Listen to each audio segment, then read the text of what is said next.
سلامونه دوستانو، موږ سره دوه لغتونه پاتې وو د الماني ژبې چې په جمله کې درته استعمال کوم.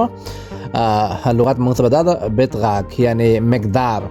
په جمله کې وایم په پښتو کې زه هر میاشت په ټاکلې اندازه پیسې ورکوم، یعنی کوم مقدار چې ما ته ټاکل شوی ده په هغه اندازه پیسې ورکوم. نو دغه جمله په الماني ژبه داسې وایو: Ich bezahle jeden Monat einen festen Betrag. Ich bezahle jeden Monat einen festen Betrag، یعنی په ټاکلې اندازه پیسې ورکوم هره میاشت. دوستانو موږ سره بل لغت وو auftrag، یعنی امر ته وایي.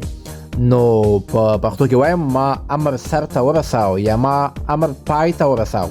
نو دغه جمله په الماني ژبه داسې وایو: Ich habe den Auftrag durchgeführt.